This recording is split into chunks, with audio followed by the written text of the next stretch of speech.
രണ്ടു മൂന്ന് ദിവസത്തിന് മുമ്പ് ഭീകരമായ ഒരു അപകട ദുരന്തത്തിന്റെ വാർത്ത കേട്ട് കേരളം നടുങ്ങിയില്ലേ? വല്ലാത്ത പ്രയാസത്തിലായില്ലേ? 9 ആംബുലൻസുകൾ നിരനിരയായി പോകുന്നത് കണ്ടപ്പോൾ കരയാത്ത കണ്ണുകളുണ്ടോ? വിതുമ്പാത്ത ചുണ്ടുകളുണ്ടോ? പിടയാത്ത നെഞ്ചകങ്ങളുണ്ടോ? ഒലിക്കാത്ത കണ്ണുകളുണ്ടോ? പുലർച്ചെ 3:30 മലപ്പുറം പാറമ്മൽ LP സ്കൂളിൽ നിന്ന് അധ്യാപകര്, ജീവനക്കാര്, അവരുടെ കുടുംബമടക്കമുള്ള 13 ആളുകൾ കടന്നു പോവുകയാണ്.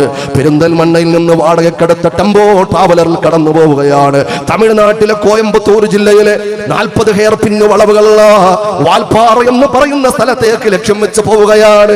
ഉല്ലാസമാണ്, ചിരിക്കുന്നുണ്ട്, കളിക്കുന്നുണ്ട്, സെൽഫി എടുക്കുന്നുണ്ട്. തൊട്ടു മുമ്പിലുള്ള അപകടത്തെ കുറിച്ച് അവർ ചിന്തിക്കുന്നില്ല.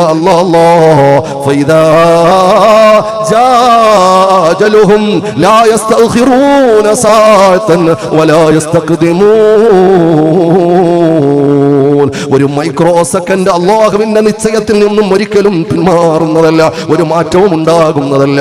കടന്നുപോയ വാഹനം പട്ടാമ്പി, തൃശ്ശൂർ, ചാലക്കുടി, ആതിരപ്പള്ളി വെള്ളച്ചാട്ടം അവർ ആദ്യത്തെ സമയത്ത് ഇറങ്ങി കാണുകയാണ്. അത് ആ ഫോട്ടോയും വീഡിയോയും എടുക്കുകയാണ്.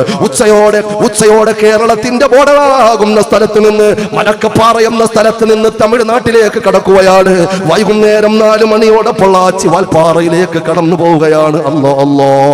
മരണമുഖത്തിലേക്കാണ് കടന്നു പോകുന്നതെന്ന് മനോഹാരിത പച്ചപ്പ് കാണുമ്പോ, അവിടെയുള്ള തൈലത്തോട്ടങ്ങൾ കാണുമ്പോ, മനോഹരമായ വനങ്ങൾ കാണുമ്പോ, മനോഹരമായ കാഴ്ചകൾ കാണുമ്പോൾ അധ്യാപകരുടെ ഹൃദയം ഇങ്ങനെ കുളിരണിയുകയാണ്.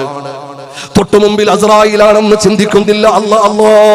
ഫായിസ് എന്ന ചെറുപ്പക്കാരൻ ഡ്രൈവർ, ഫായിസ് എന്ന ചെറുപ്പക്കാരൻ വാഹനം ഓടിക്കുകയാണ്. 5:15 13-ാം ഹെയർ പിന്ന് വളവിൽ നിന്ന് അതാ നിയന്ത്രണം വിട്ടുപോവുകയാണ്. നിയന്ത്രണം വിട്ട് 9-ാമത്തെ ഹെയർ പിന്നിലേക്ക് മുകളിൽ നിന്ന് താഴേക്ക് വന്ന് പതിക്കുകയാണ്. സ്പോട്ടിൽ തന്നെ മരണപ്പെടുകയാണ്. സുബ്ഹാനല്ലാഹ്. കേരള ഈ അടുത്ത് കണ്ട അപകടങ്ങളിൽ ഏറ്റവും വലിയൊരു അപകടമാണ്. പടച്ചവനെ, അവർക്ക് രക്തസാക്ഷിയുടെ പ്രതിഫലം നൽകണേ അല്ലാ, രക്തസാക്ഷിയുടെ പ്രതിഫലം നൽകണേ അല്ലാ.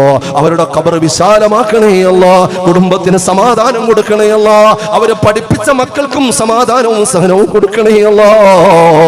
അല്ലാഹുവേ, 9 മയ്യത്തുകൾ നിരത്തി വച്ചിരിക്കുന്ന ഒരു രംഗം, അത് പറയുന്നതിനും അപ്പുറത്താണ്. അത്തരത്തിലുള്ള അപകട ദുരന്തങ്ങളിൽ നിന്ന് ഞങ്ങൾക്കും നീ കാവൽ നൽകണേ അല്ലാ. ഞങ്ങൾ വാഹനങ്ങൾ കൈകാര്യം ചെയ്യുന്നവരാണ് അല്ലാ, ദീർഘയാത്രകൾ നടത്തുന്നവരാണ് അല്ലാ.